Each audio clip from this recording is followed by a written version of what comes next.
Bienvenido a su programa Hablemos de Salud. Yo soy la doctora Jessica Álvarez y hoy contamos con la presencia del doctor Francisco Álvarez. En breve conversaremos con él.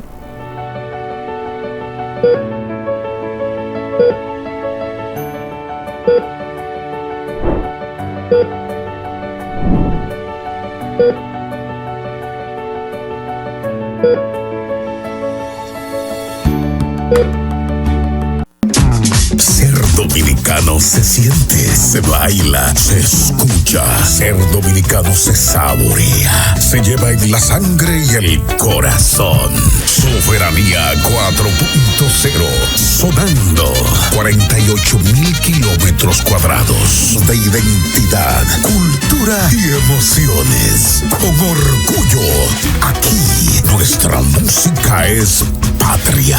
Instituto Dominicano de las Telecomunicaciones Indotel, la tecnología al servicio de la gente. Pasa al siguiente nivel y cubre tu salud con Senasa. Si ya cumpliste 18 años y eres estudiante, tus padres o titular solo deben enviar cédula, constancia de estudio y acta de nacimiento al WhatsApp 809-284-5399 y así de fácil estarás reafiliado. Senasa, nuestro compromiso es tu salud.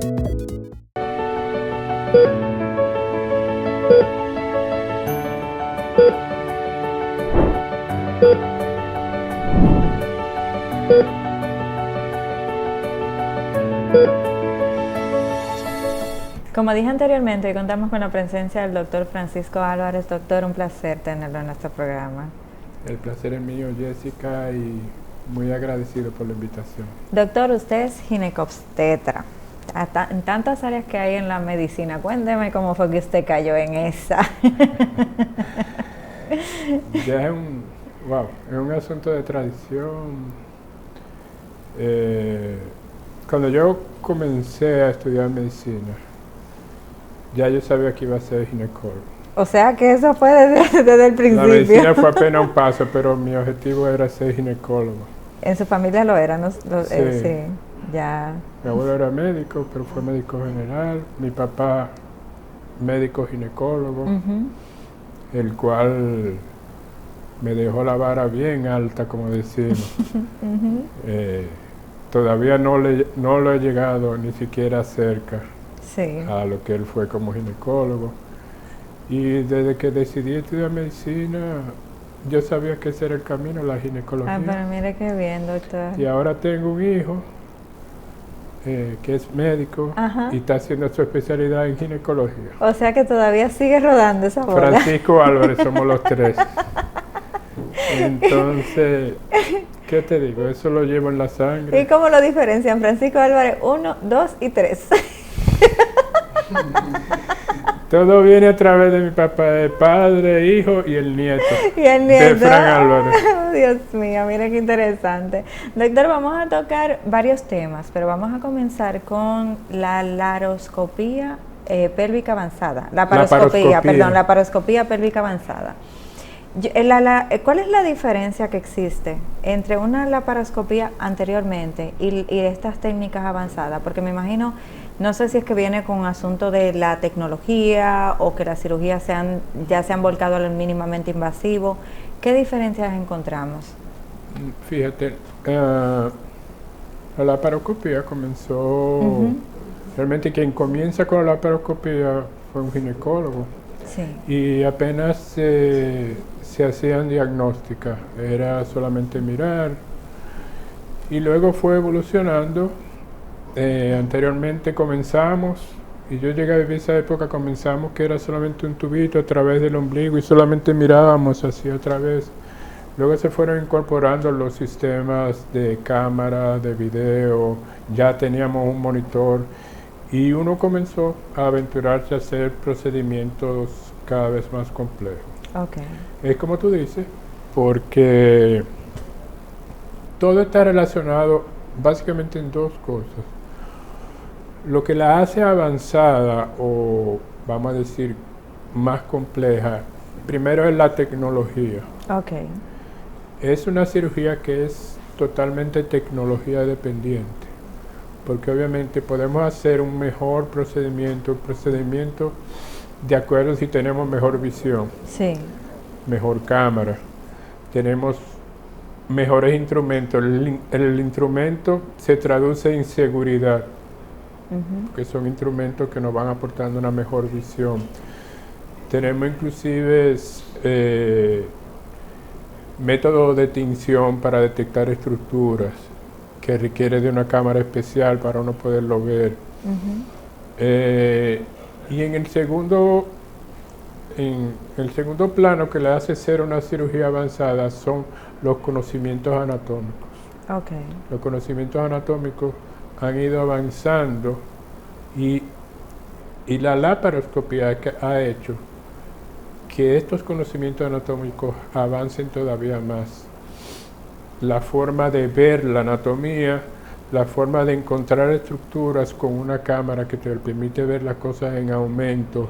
Creamos carreteras dentro del abdomen del paciente, donde sabemos que están las estructuras. Sí. Y el conocimiento anatómico, unido a la tecnología de punta, hace que cada vez más podamos hacer cirugías que antes eran impensables. Ahora lo podemos hacer por la forma laparoscópica, inclusive que eran impensables de la forma tradicional, por la parotomía. Lo que antes era una incisión de aquí arriba, vamos a decir, desde el apéndice cifoide hasta el pubis, o sea, abríamos el abdomen entero para poder realizar una cirugía. Hoy la podemos realizar con pequeños agujeros. Sí. Valga la aclaración, hablamos de cirugía laparoscópica de mínima invasión, o sea, la invasión es mínima, pero la cirugía adentro es grande. Exactamente, como quiera lo que abarcan adentro es lo mismo. Pequeñas incisiones que nos permiten entrar al abdomen, sí. Pero la cirugía es inmensa adentro. Sí, entonces todo esto se hace a través de la tecnología dentro del paciente, o sea, el procedimiento quirúrgico con el mismo aparato se hace. Sí, con el mismo aparato, sí. O sea, lo que llamamos laparoscopio, el videomonitor. Sí. Las unidades de energía son muy importantes, o sea, de la forma que podemos coagular los vasos hoy en día. La forma de sutura, todo eso son instrumentos y aparatos que nos dan las habilidades. Y bueno, ni hablar ahora con el robot. Sí. Que el robot ya nos permite hacer movimientos que la mano no podemos realizarlo con la mano. El robot tiene la capacidad de articular, sí, de una forma que humanamente no es posible. Y doctor, ¿y cuántas personas manejan estos aparatos? Porque un solo médico es el encargado, es un equipo. Igual que como si tuvieran en el quirófano varios doctores, aunque tuvieran que abrir, sería lo mismo. Con la paratología. ¿De la laparoscopía o de la robótica? De la laparoscopía. Vamos sí, a ver la laparoscopía sí, exacto. De la laparoscopía tradicional. No, todo es un equipo. Siempre es un equipo. Mira, es un equipo. Se requiere un equipo fuera, que es el personal circulante de la sala, que es el que maneja los equipos fuera, que no está dentro del campo quirúrgico. Dentro del campo quirúrgico tenemos el cirujano principal, un primer ayudante, un segundo ayudante y un instrumentista. Okay. Todo eso dentro del campo quirúrgico. ¿Y cuáles serían las diferencias entre los beneficios de hacerse una cirugía convencional y una laparoscopía avanzada para el paciente? ¿Serían la recuperación? ¿Sería en la tierra? El tiempo de recuperación, la disminución del dolor y la capacidad de nosotros hacer cirugía cada vez más compleja. Sí. Cuando fueron haciendo este tipo de avances en las cirugías, doctor, siempre el motivo era los tiempos operatorios que se tomaban o la poca accesibilidad que se tenía en el procedimiento o los efectos que pudiera haber posoperatorio donde quizás había mucho riesgo de infecciones, o fue un conjunto de todas estas situaciones. Fíjate bien, la infección por ser una cirugía cerrada, Sí. es menor que con una cirugía abierta. Sí, Eso me imagino no- que no existe literalmente. No existe. Sí. O sea, en medicina no hay ni el siempre ni nunca. Ajá. O sea, sí existen, pero es en una menor proporción. Ujú. Los tiempos quirúrgicos, como todo, requiere una curva de aprendizaje y una curva de entrenamiento. Los tiempos quirúrgicos en principio eran enormes, tanto que para una cirugía, tanto como conectar el equipo, el entrenamiento del equipo circulante, Sí. que maneja el equipo, como el entrenamiento del personal médico, esa curva de aprendizaje hacía con que los primeros procedimientos llevaran mucho tiempo, Ujú. casi el doble, 3 veces que una cirugía convencional. Eso dio el traste que al principio se atacara mucho la cirugía laparoscópica. Ok. Se decía, bueno, pero en lo que tú haces una cirugía, yo hago 3 abiertas y no le veo la ventaja, pero con el avance, el entrenamiento y los conocimientos anatómicos y la mejora técnica del equipo, esos tiempos quirúrgicos se fueron reduciendo Ujú. al punto de que podemos hacerlo mejor o más rápido por la vía laparoscópica. ¿Cuáles son los procedimientos que más se realizan por la vía laparoscópica? Todo. Todos, o sea, Yo estoy hablando de ginecología. en ginecología, exacto. En ¿Cuáles? ginecología, Ajá.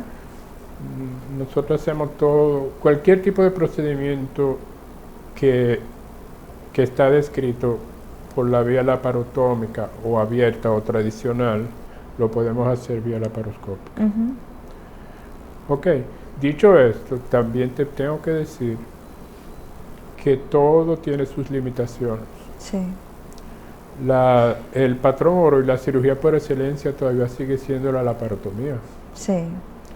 O sea, cuando no podemos por la vía laparoscópica, convertimos a una cirugía convencional. Entiendo. Y hay cirugías, llámese por el tamaño del tumor, por la posibilidad, por ejemplo, en casos oncológicos, por la posibilidad de diseminación, se hacen ya por vía laparotómica. O sea, tiene sus indicaciones precisas y sus contraindicaciones, o sea, sabemos, pero la mayoría de los procedimientos que hacemos por vía abierta podemos hacerlo por vía laparoscópica, respetando siempre los límites. Sí. El caso que más, o sea, ¿cuáles son las cirugías más buscadas o las que más le llegan, los casos más frecuentes para la laparoscopía en su consulta? Son las cirugías ginecológicas. Vamos a poner Sí. Problemas de ovario, Ok. quiste de ovario, Sí. miomatosis uterina, tanto miomectomía como la histerectomía, que son muy frecuentes. Ujú. Y nosotros, en la Clínica de la Mujer en Sedima, que nos hemos especializado en una patología sumamente controversial, grave y desgastante, que es la endometriosis. Sí. La endometriosis son de las cirugías más complejas que existen. Inclusive puede llegar a ser más compleja que una cirugía oncológica. Ujú. Entonces, todo eso lo podemos hacer por vía de la laparoscopía. Sí, si ustedes tienen incluso una jornada de la endometriosis, han venido varias veces acá a hablar Sí, porque es todos los años. Todos los años, sí, porque es como que hay una parte de la ginecología donde, a pesar de que produce mucho dolor, la mujer como que no le da tanta importancia porque la confunde con los ciclos menstruales y con cosas que se han normalizado. Se normaliza y es tradición, se normaliza el dolor menstrual. Sí. De bueno, tu abuela era así, tu mamá era así, cuando tú te cases se te va a quitar, cuando tengas hijos se te va a quitar. Y mira, es tan grave que puede llegar desde los síntomas iniciales al diagnóstico de endometriosis hasta 9 años. Ujú. Y la paciente puede haber visitado más de 5 médicos por causa de este dolor. Ujú. Y hasta nosotros mismos los médicos normalizamos mucho el dolor. Sí. Doctor, en estos procedimientos me imagino que las preguntas más frecuentes son: hay que ponerme anestesia, hay que dormirme. Todo esto se lo tengo que preguntar porque me imagino que eso le llega en el día a día. Es una cirugía como cualquier otra. Y es una cirugía que requiere anestesia general. Así, dormida.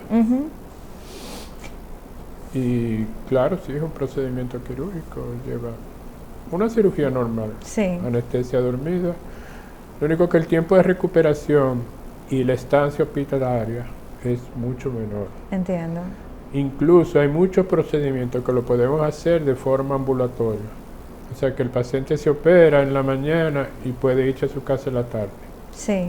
Más o menos, ¿cómo sería el protocolo de evaluación que ustedes que se tendría para saber la diferencia entre si el paciente va para una cirugía que ya sea mínimamente invasiva o ya si va para un procedimiento más amplio, como me explicó anteriormente, que a veces si va para una cirugía tradicional o... Exactamente. Más o menos, como ¿cuáles serían esos eso es a criterio clínico y como te dije, conociendo las limitaciones de la laparoscopía.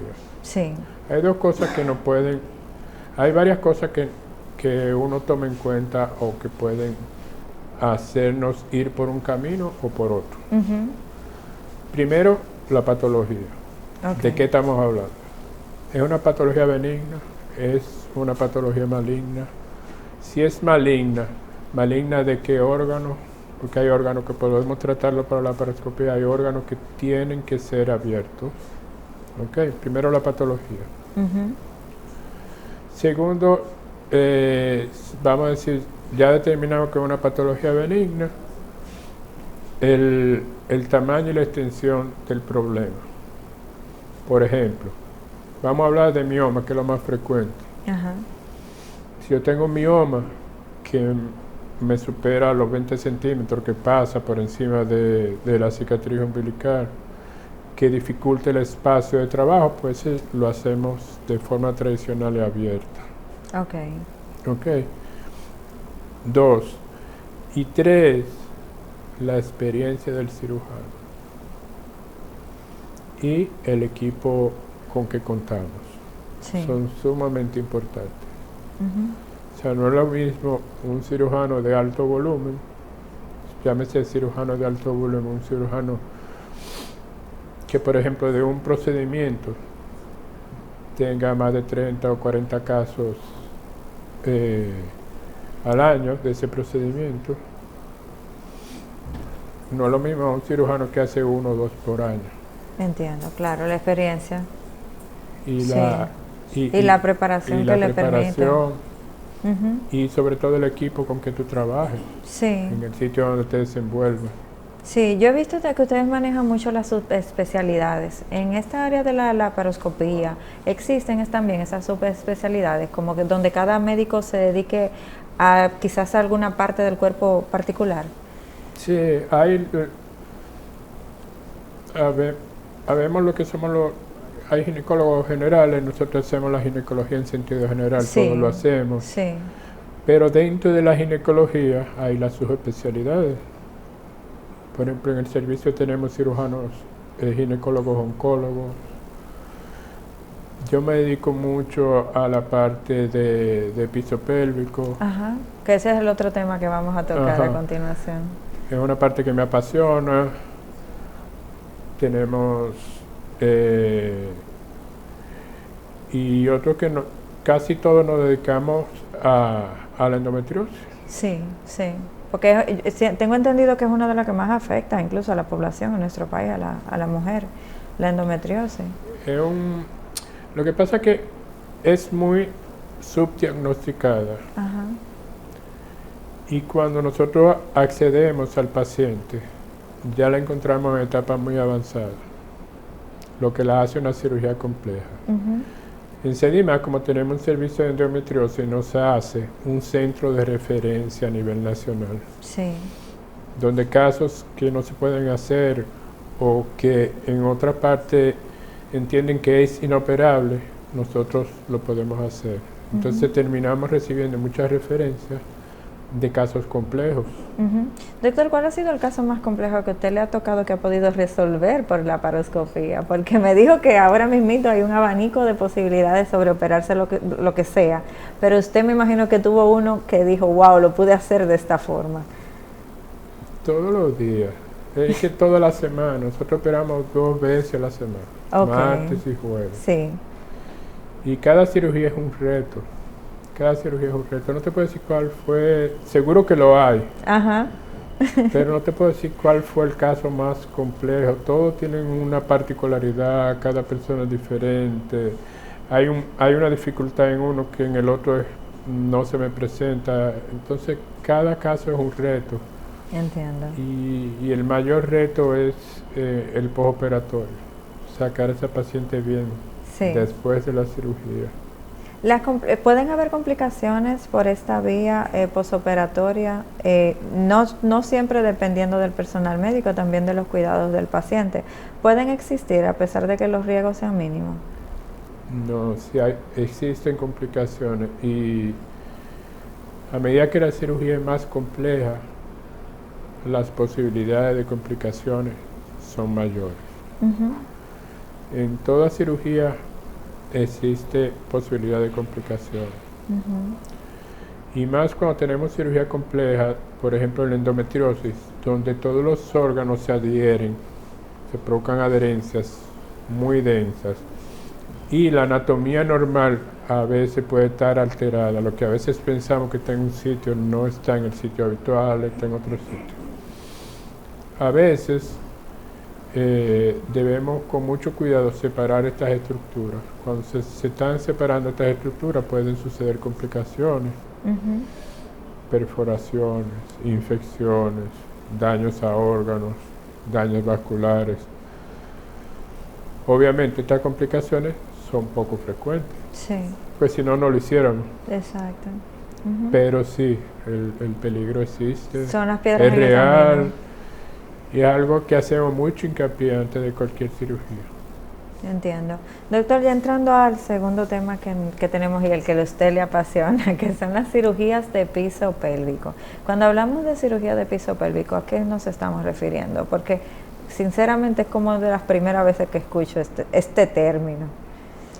El piso pélvico se refiere a ese conjunto de músculos, fascias, vamos a decir, sistema de sostén y de ligamentos.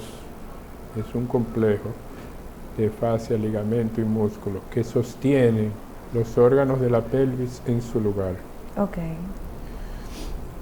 Este complejo es lo que llamamos el piso de la pelvis.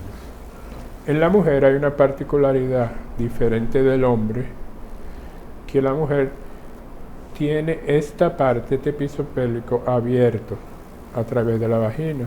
Ok. En el hombre tenemos el periné, donde está la próstata, que está cerrado. Ok. Entonces, ¿qué provoca? Que cuando hay una debilidad, llámese del músculo, de la fascia o de los ligamentos por diferentes causas, se produce lo que se llama el prolapso o el descenso, Uh-huh. la salida o el movimiento de su lugar normal Uh-huh. de esos músculos hacia afuera de la cavidad abdominal y sale a través de la vagina. Entonces, Ya. ahí se forman los prolapsos, que es cuando hay un daño del piso pélvico. Uh-huh. Y la cirugía, pues simplemente lo que hace es restaurar esta anatomía. Entiendo. ¿Y estos descensos por qué se producen generalmente? ¿Tiene que ver ya con situaciones de embarazo, sobrepeso, o hay condiciones genéticas que predisposición? Todo eso. Ay, mira, sin querer la Sí. pegué todita. No, es un conjunto de factores. Ajá.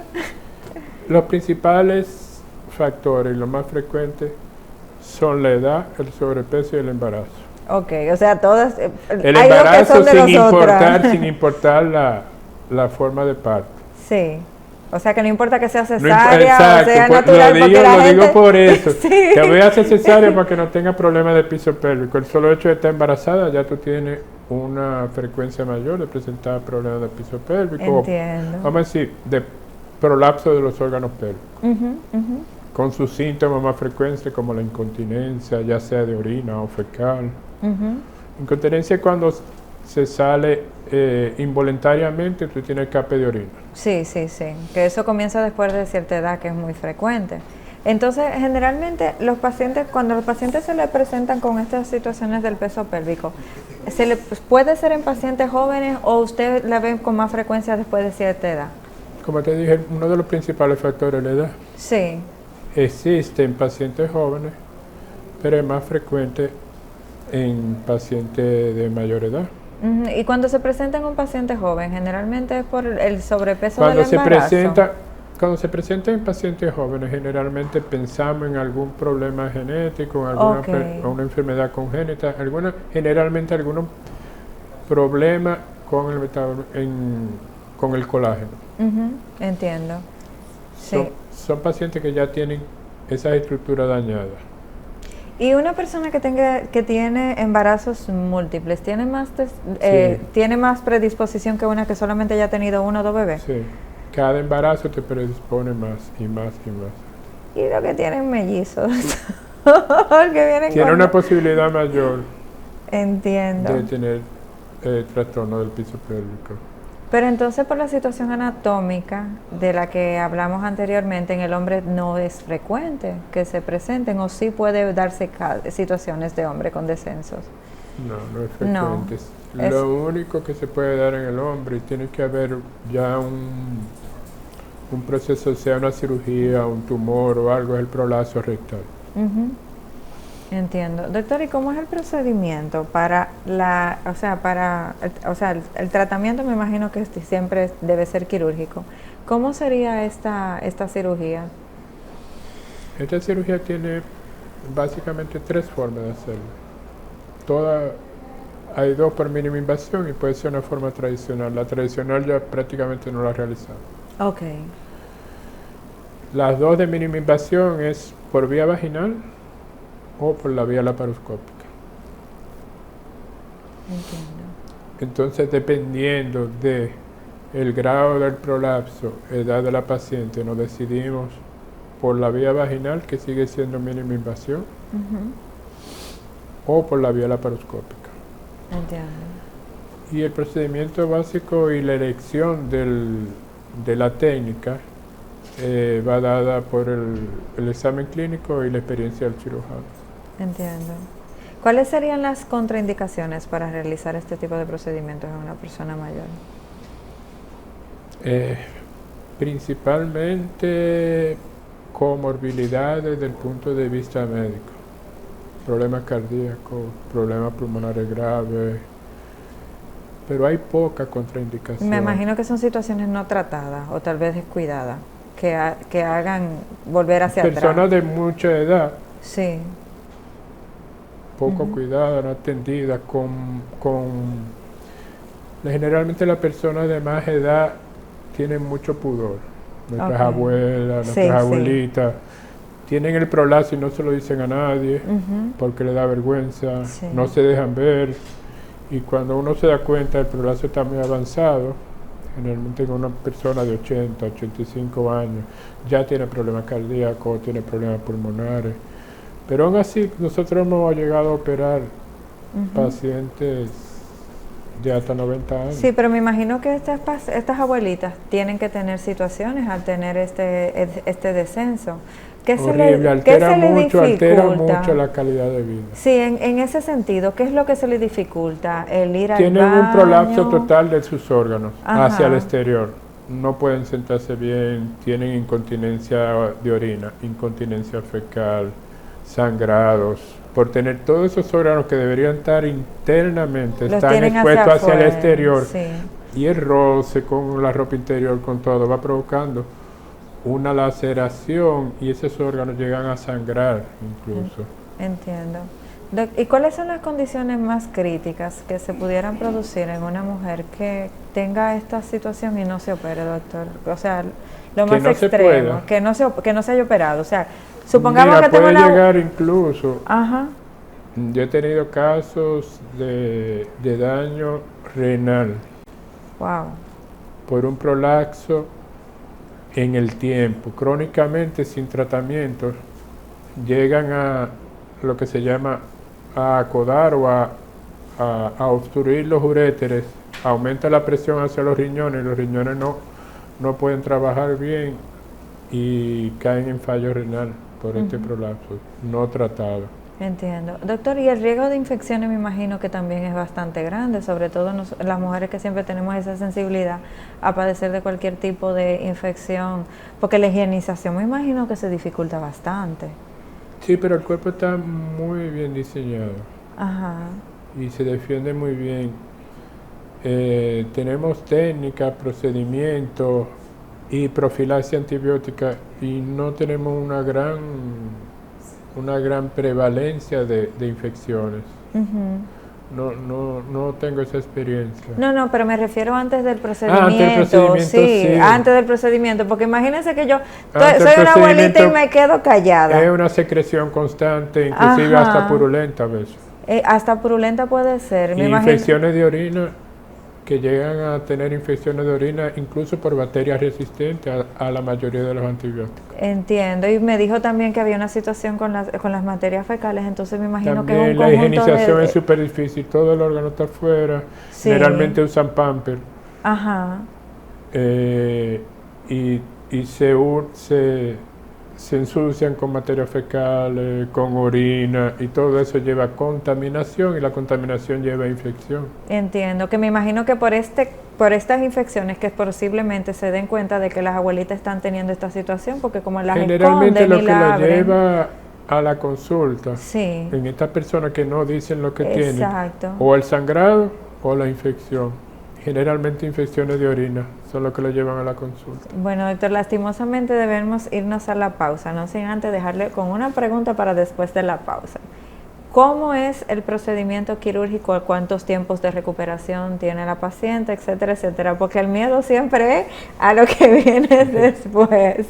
En breve regresamos con su programa Hablemos de Salud.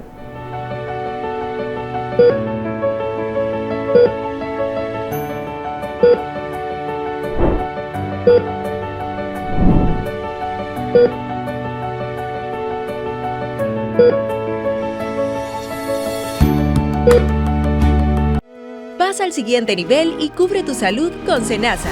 Si ya cumpliste 18 años y eres estudiante, tus padres o titular solo deben enviar cédula, constancia de estudio y acta de nacimiento al WhatsApp 809-284-5399 y así de fácil estarás reafiliado.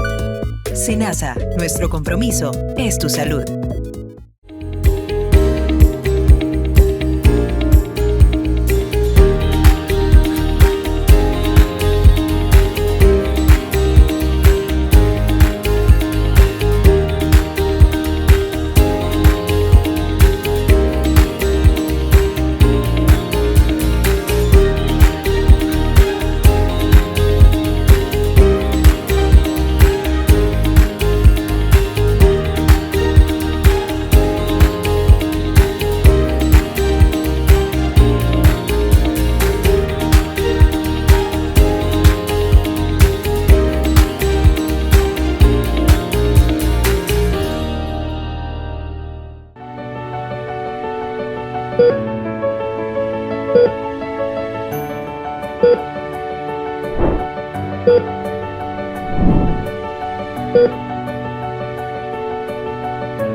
Regresamos nuevamente a su programa Hablemos de Salud con el doctor Francisco Álvarez. Doctor, nos quedamos con la pregunta de la que todos le tenemos miedo. ¿Cómo es el procedimiento quirúrgico cuando hay este tipo de descenso y cuáles son más o menos los tiempos de recuperación? Mira, el procedimiento varía de la patología. Ok. La mayor parte de mis procedimientos, casi todo lo hago por vía vaginal. Por la recuperación, la facilidad y la menor morbilidad. Menor morbilidad quiere decir menor complicaciones, tasa de complicaciones. Y con unos resultados muy buenos, comparables a la vía laparoscópica. Todo va a depender mucho de la edad de la paciente y de la patología. Si voy por vía laparoscópica, voy por vía vaginal. Generalmente en pacientes de edad avanzada siempre va a ser vía vaginal. El procedimiento es un procedimiento en sala de cirugía con anestesia general. Es un procedimiento de un día de internamiento. O sea, si se hace un día Lo hacemos, por ejemplo, un día en la mañana temprano, al otro día se va de alta para la casa.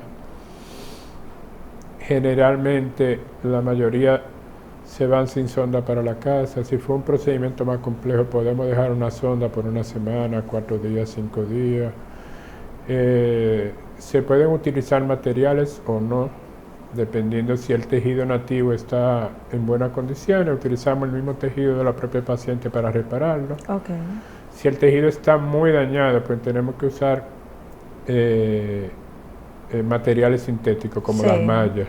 Entiendo. Como las mallas o suturas especiales que se usan para restaurar toda la anatomía. Entiendo. Por ejemplo, en el caso de la incontinencia, siempre usamos mallas para sobrepasar esta incontinencia. Doctor, en el caso de pacientes que tengan sobrepeso, ¿cómo usted maneja esta situación? O sea, tiene que haber un compromiso, me imagino, con esa paciente porque esto no puede volver a presentarse. Me estoy riendo por eso. Esto no puede porque volver es muy a presentarse. Difícil, muy difícil. Y es muy difícil decirlo porque hay que reconocer lo difícil que es bajar de peso. Sí. Y para algunas personas lo es más. O sea, una persona ya con una obesidad mórbida, no que tenga 4 o 5 libritas de más, una obesidad mórbida, realmente una obesidad ya considerable. Sí. Es un procedimiento que tiene muy mal pronóstico, no va a resolver.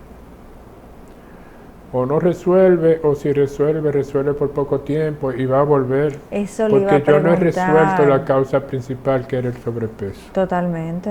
Entonces son procedimientos que tienen muy mal pronóstico. La idea, en un mundo ideal, sería concientizar a la persona de que rebajara de peso y luego se operara. A veces, para decírtelo más drástico todavía, cuando rebajan por lo menos 30 o 40 libras, el problema desaparece. Ah, ok. Entonces lo ideal sería que bajaran de peso primero y luego la operaran. Pero a veces no es posible. Sí, pero cuando hay una situación de descenso y hay sobrepeso, me imagino que los músculos se pueden extender, como podemos decirlo en buen dominicano. ¿Cómo vuelven a regresar? Porque ya como que tan flácido. No, se puede reparar. ¿Se puede reparar? Hay suturas especiales e instrumentos especiales que me permiten llevar esos músculos.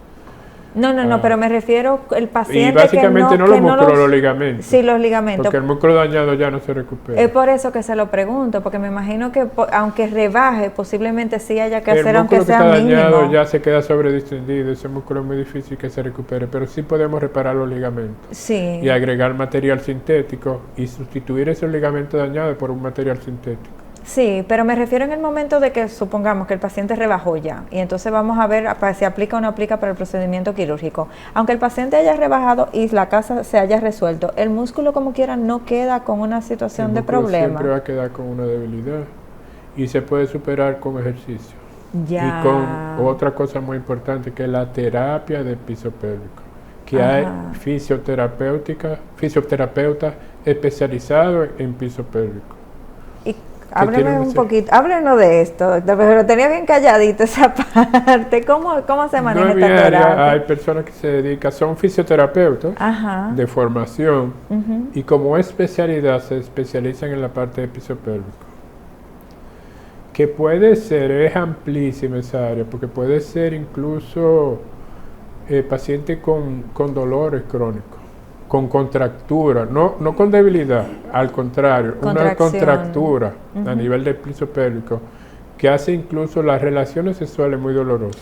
Porque están... Y ese fisioterapeuta se encarga de enseñar dónde están los puntos disparadores, que no me gusta usar anglicismo, el trigger point,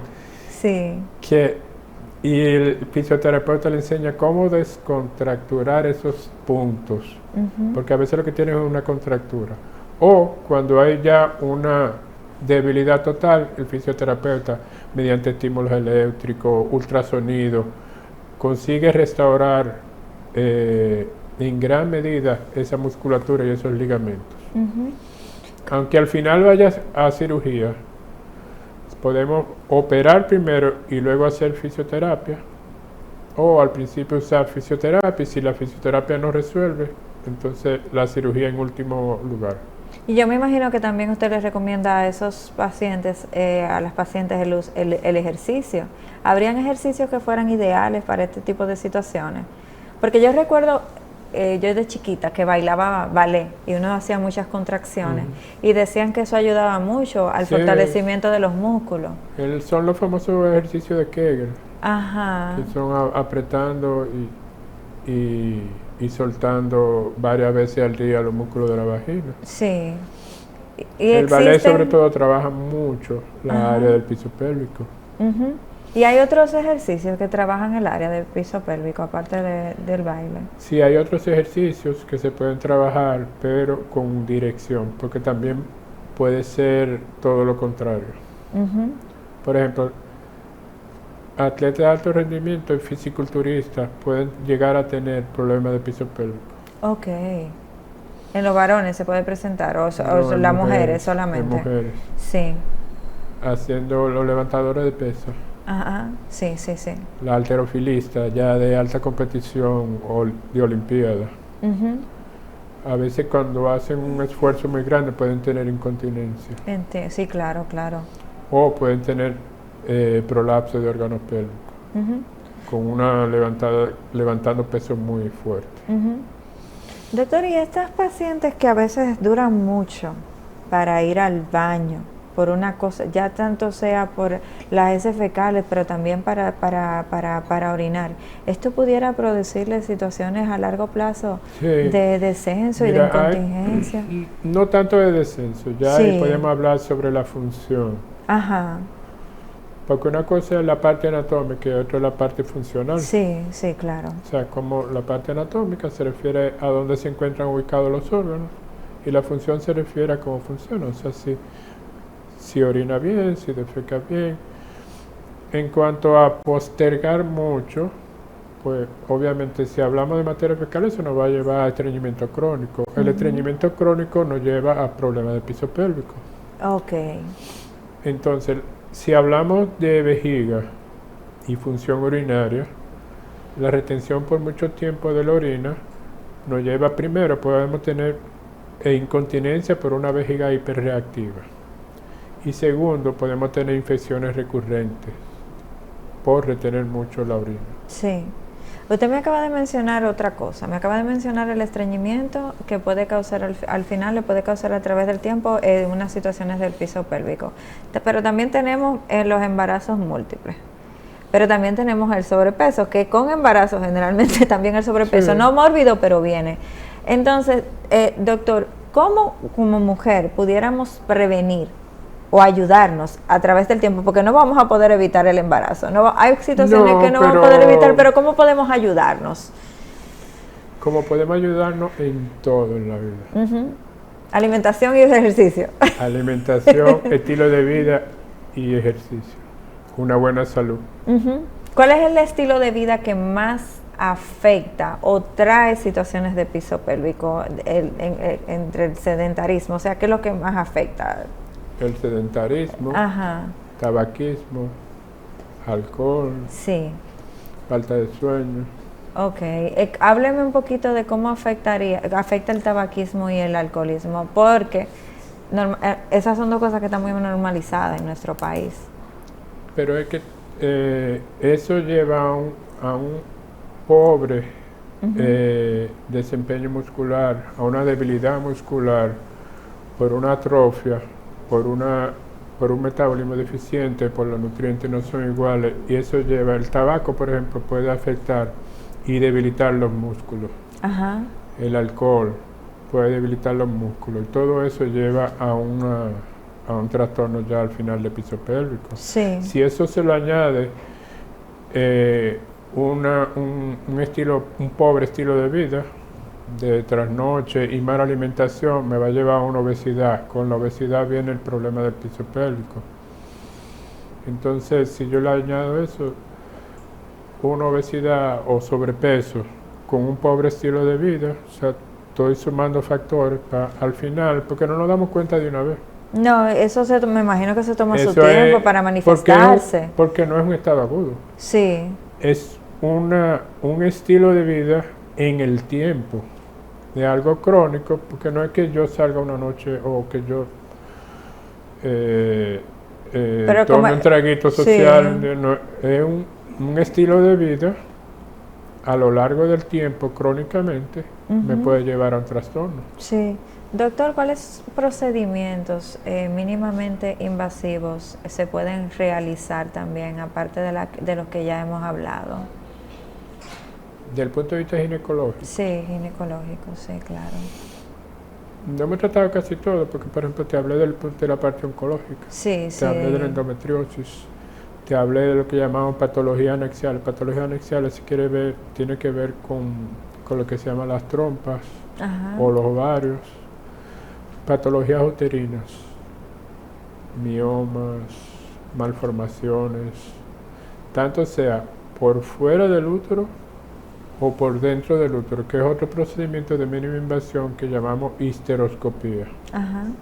Por la histeroscopía podemos tratar malformaciones uterinas, pólipos, miomas dentro de la cavidad uterina, problemas de fertilidad que causan estas anormalidades, podemos tratarla por la mínima invasión.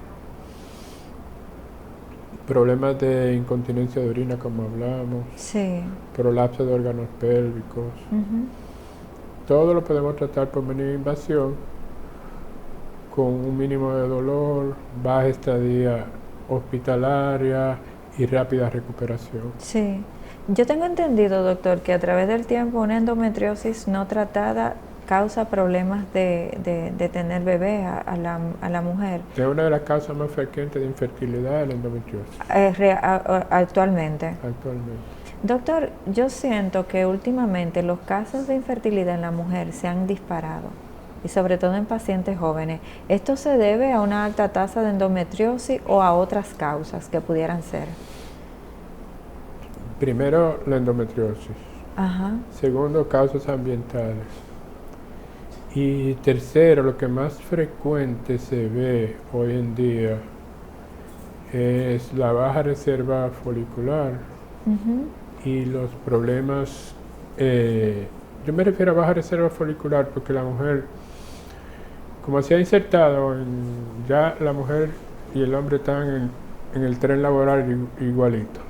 Se preparan, hacen maestría, doctorado, trabajan, y cuando no se casan, antes, en la época de mi abuela, a los 15 años se la llevaban por la ventana. Totalmente. Y a los 20 años tenía la familia completa. Y todavía, mi mamá, bueno, a los 25 ya estaba teniendo hijos, pero ahora ya no se ve eso. Entonces, inclusive en países desarrollados, Europa, Estados Unidos, la mujer piensa tener su primer hijo, pero ya está casi llegando a los 40 años. Totalmente. Muy cerca. Entonces eso es un factor de infertilidad. O sea, ya después de los 30 años la fertilidad disminuye un 30%, solamente por la reserva folicular. A eso le agregamos los problemas en el hombre, que hay una disminución del espermograma, o sea, de la cantidad de espermatozoides, de la calidad de los espermatozoides. No saben por qué, se teoriza que por causas ambientales, pero incluso ya lo que se tomaba como normal 20 años atrás, se han tenido que bajar a nivel internacional, se han tenido que bajar los estándares porque ya nadie llegaba a ese punto de normalidad. Hablando del hombre. Hablando de las reservas que se tenía, sí. Hablando del espermograma, por ejemplo. Porque antes veíamos si antes, qué sé yo, 20 millones era normal, pues ya decimos que no, que ahora 10. Y antes veíamos, por ejemplo, personas bastante adultas, todavía en los 60, los 70, un hombre que todavía embarazaba, pero ya eso como que no se está viendo tan frecuente tampoco, como existía antes. Pero doctor, esto tendría que ver, aparte del estilo de vida, con la propia alimentación. Pero eso es parte del estilo de vida. Eso es parte de la falta de conciencia sobre los tóxicos, sobre los problemas ambientales, sobre la comida ultraprocesada, sobre todo lo que consumimos, en cómo nos afecta a nuestro cuerpo. Todo eso va influyendo en nuestra fertilidad. Entiendo. Y eso es estilo de vida. Sí. Vida sedentaria, mucho estrés, el estrés crónico está acabando. Sí. O sea, la vida está muy rápida. Demasiado. Doctor, ¿y cómo la endometriosis llega a una infertilidad? O sea, ¿es un proceso largo de mucho No descuido? necesariamente. La endometriosis puede afectar la fertilidad desde una endometriosis mínima hasta una endometriosis ya avanzada Ujú. o una endometriosis profunda. La endometriosis tiene varias formas de afectar la fertilidad. Sí. Puede ser una forma anatómica, creando adherencia o creando una obstrucción a la unión del óvulo con el espermatozoide. Puede ser creando un medio hostil para los óvulos y el espermatozoide, porque la endometriosis es una enfermedad inflamatoria Ajá. que crea unas sustancias y una condición inflamatoria dentro del cuerpo, por diversas causas. O sea que no necesariamente yo puedo tener una endometriosis mínima que me cause infertilidad o puede ser una endometriosis avanzada. Depende del lado que afecte. Mucho eso depende. Depende de la persona. Ah, ok. Depende de la persona y de la edad. Ah, ok. Pero se está presentando en pacientes muy jóvenes la endometriosis. Lo que pasa es que hay ya un grado de conciencia mayor. Ok. Los pacientes jóvenes ya están consultando. Con la propaganda hemos ido diciendo ya que no se normalice ya los dolores menstruales, ya estamos detectando pacientes más jóvenes, pero eso es un trabajo de mercadeo que ha tomado tiempo, entonces estamos haciendo diagnósticos más precoces. Sí, y eso ha hecho que entonces suban los casos porque se están diagnosticando. Y lo estamos viendo ya más frecuente. Sí. Cuando usted me habla de endometriosis, yo lo veo como que si fuera un ramillete de uvita, como que se va pegando de los órganos y se va adheriendo y lo va atacando. A grandes rasgos, pero si hablamos de endometrio, el endometrio es un tejido normal. Sí, sí. Que tiene una localización normal. El endometrio debe estar dentro del útero. El endometrio es lo que nace, crece, se reproduce y muere en forma de menstruación todos los meses dentro del útero. O sea, ese tejido que se prepara para recibir un posible embarazo. Si no se produce el embarazo, ese tejido se cae en forma de menstruación hacia el exterior. Okay. Cuando esas celulitas, que son totipotenciales, tienen la capacidad de crecer y desarrollarse, se implantan fuera del endometrio, llámese la cavidad abdominal, así mismo crecen y se reproducen dentro de la cavidad abdominal, produciendo lo que se llama endometriosis. Ajá. Que no es más que un tejido ectópico que está fuera de sitio. Un cuerpo extraño donde no le pertenece. Donde no debería estar. Entiendo.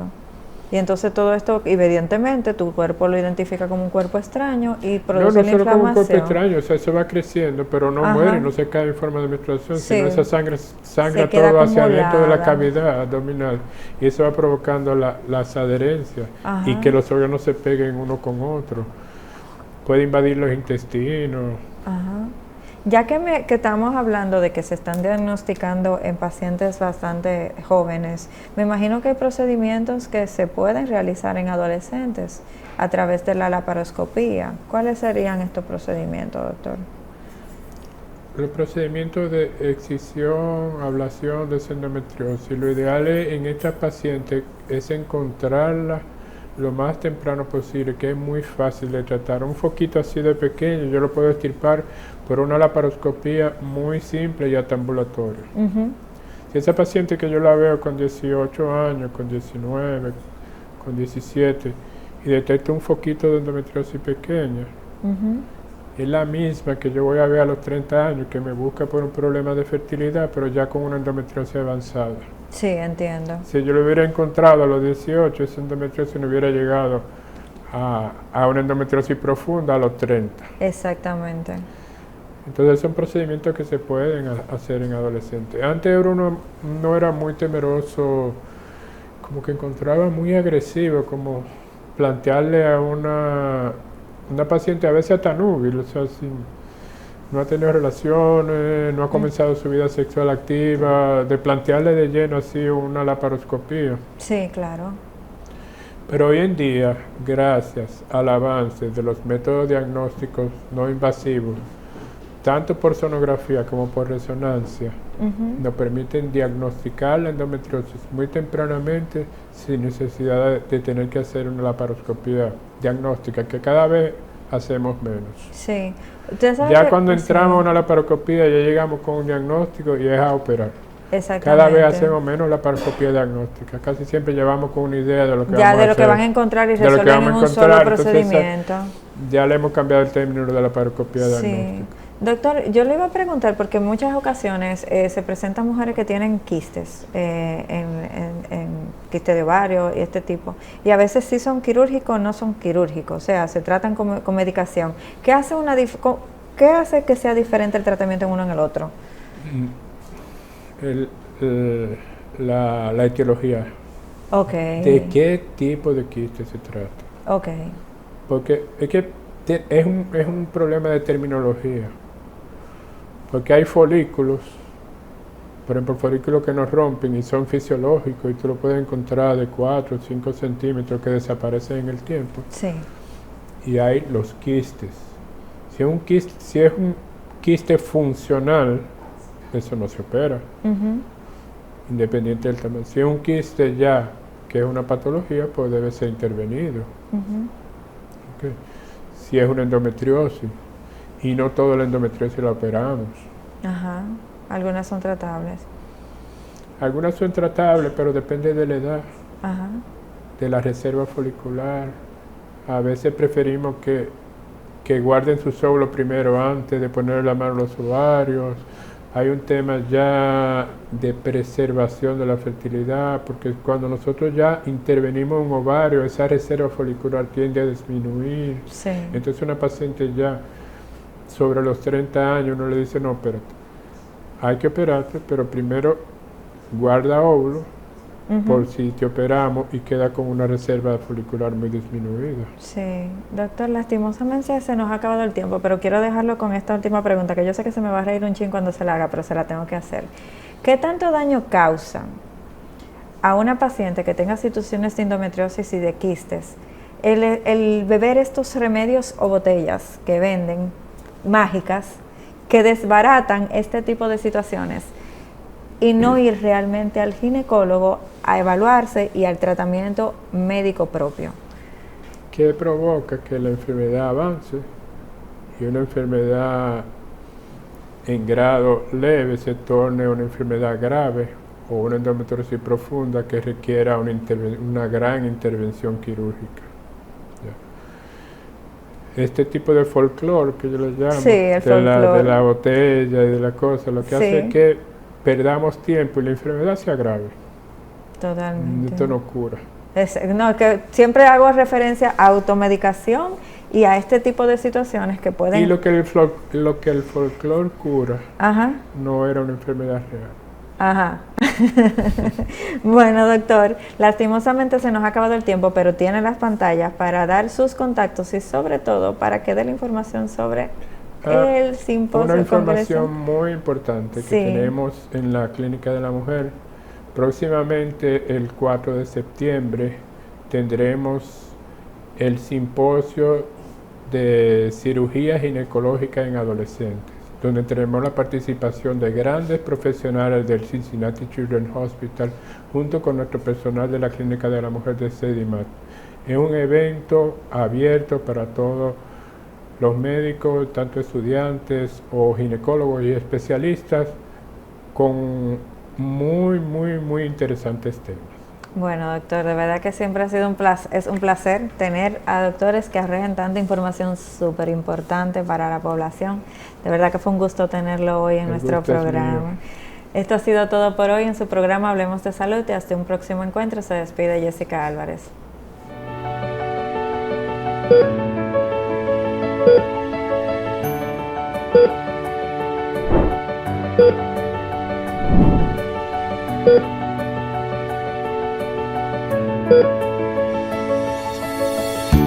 Thank you.